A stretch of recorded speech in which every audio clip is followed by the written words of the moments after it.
Good morning. This is KELOLAND On The Go with all you need to know in news and weather as you start your weekend. We also have your Border Busters coming up. First, our top story.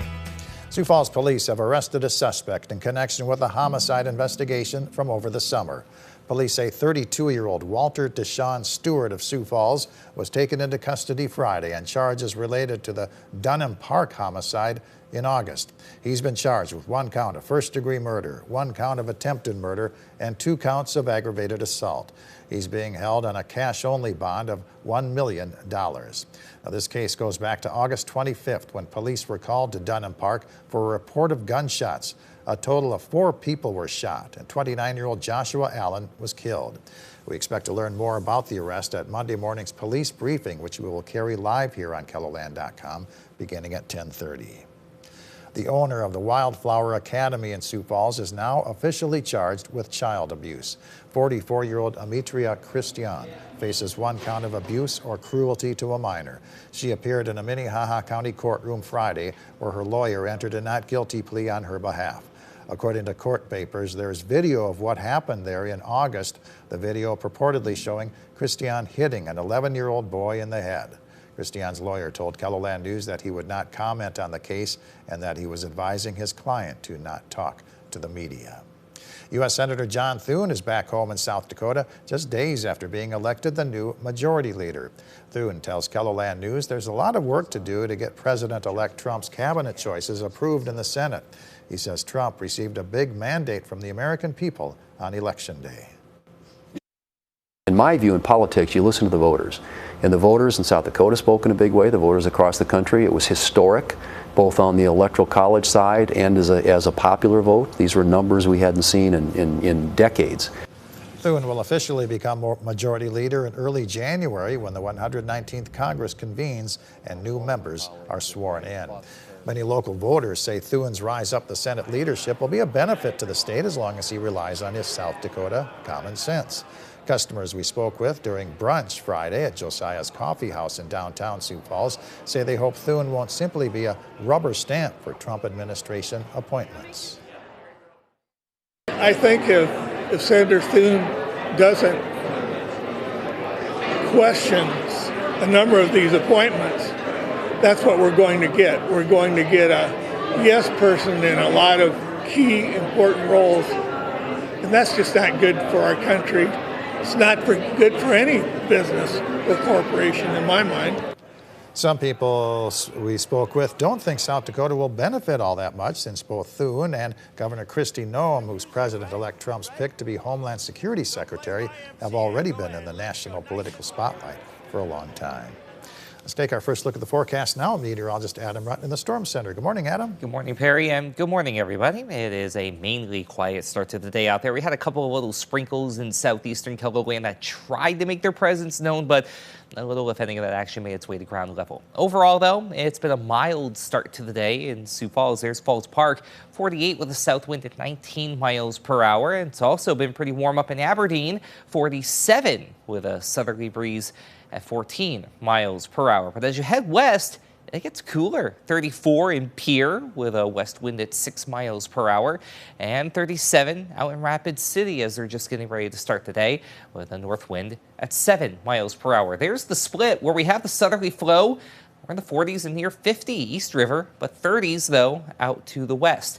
There is that breeze really making its presence known East River more so at 10 to 20 miles per hour out of the south. But the wind is going to pick up again West River as we go through the day. We have seen some gusts upward of 30 or so miles per hour over the last hour or so this morning, and we'll have those breezy conditions in place for a little while longer. Then our focus goes to the first half of next week. Updates on that and the rest of your forecast will be coming up. All right, thank you very much, Adam. A lack of snow isn't preventing Great Bear Ski Valley in Sioux Falls from preparing for the upcoming season. The popular winter sports destination is set to host a job fair today as the number of employees will grow to more than 200 during the season. Around 2/3 of the staff returned each winter, leaving more than 50 positions to fill. The biggest benefit of working out at Great Bear is always the very cheap season pass for you and your immediate family. But one thing that we pride ourselves on is that people love to work out here. They think it's a fun place. We're very flexible with scheduling, and we're just looking for people who like to be outside, like to be outdoors, and like to help our guests make memories. Great Bear's Job Fair takes place from 10 a.m. to 2 p.m. Some of the openings include food service, lift operators, plus ski and snowboard instructors. The Dakota Territory Gun Collectors James O. Applin Memorial Gun Show features more than 300 vendor tables where you can buy, sell, or trade guns and gear for any shooting sport. It's taking place at the Expo Center of the W.H. Lyon Fairgrounds from 9 a.m. to 5 p.m. Sunday's hours are 9 to 3. Admission is $10. Every paid admission will be automatically entered to win a .22 Savage rifle. The Winter Refresh Your Closet Sale is a fundraiser for women's program sponsored by MB. The sale is taking place from 9 a.m. to noon at the MB Gym in downtown Sioux Falls. A bag sale where you can fill a large bag with items for $35 takes place from 1 to 3. Rudy Navarrette's Shoe Drive provides shoes to kids of the local Boys and Girls Club. It's taking place from 5 to 8 p.m. at Severin's Brewing Company in Sioux Falls. You're asked to make a $10 donation and enjoy delicious Tex-Mex food. And it's Military Appreciation Night at the Stampede hockey game against the Omaha Lancers. The puck drops at the Denny Sanford Premier Center at 6:05. The first 1,000 fans in attendance will receive a camouflage Stampede hat. Adam? Oh, there are those old showers that you'll see on satellite and radar coming up in just a little bit. Actually, this is just live Doppler radar. And again, really not amounting to much. Little, if any, of that actually made its way to ground level. But if you have been seeing a few raindrops on your windshield as you start the day this morning, yeah, it's really going to be just about it. It's really more of a nuisance than anything else, and these will fizzle out as we head through the morning. The bulk of our moisture, for now, is up toward southern Canada, Saskatchewan, into portions of Montana from Billings up into the northeastern corner near Glasgow, Montana. And that's how it's going to be for the day, and for that matter, for the weekend. We do have this area of low pressure in place, but now you notice outside those little sprinkles to the southeast, there has been nothing going on, and nothing really will be going on as we head through the weekend, although it will be a little bit breezy at times. Then we address the elephant in the room. Monday into Tuesday, rain starts building in from the south, especially if you're East River, and then we could even see some snow showers as we go into Wednesday with colder air coming in on the backside of that low. Now that banks on there being moisture to work with by Wednesday into Wednesday night. So that Wednesday outlook is subject to change. I cannot stress that enough. So I wouldn't get too attached on anything at the moment. Just something to consider since a lot of locations have yet to see their first flakes of the year.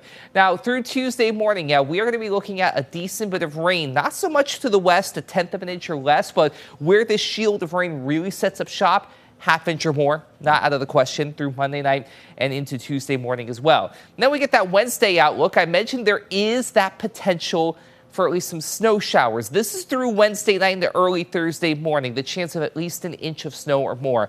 Generally low-end risks in yellow, Rapid City, all along I-90 to Worthington, but a moderate chance through Watertown, Aberdeen, Sisseton, Mulbridge, even down toward the Pier area as well. Again, this is going to change as we go through the next couple of days, but mainly just for kicks and grins, again, considering some areas have not seen any snow yet this season. What we're also going to keep an eye on is the wind chill. We haven't had to worry about that as of late, but with the colder air coming in on the backside of that area of low pressure, we could be looking at wind chill values in the teens and out to the west at times in the single digits as we go through a Tuesday night and then Wednesday night into early Thursday. So just keep that in mind.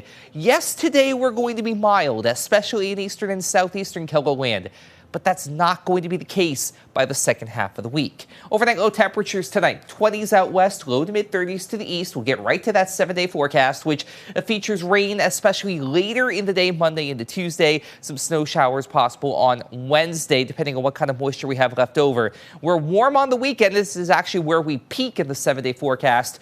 And then we have 30s on the way for highs Wednesday and Thursday. Same goes for Aberdeen. Nice weekend on the way with 50s, but then rain builds in, especially overnight into early Tuesday. Snow showers possible Wednesday into Wednesday night as well, with those highs in the 30s for the second half of the week.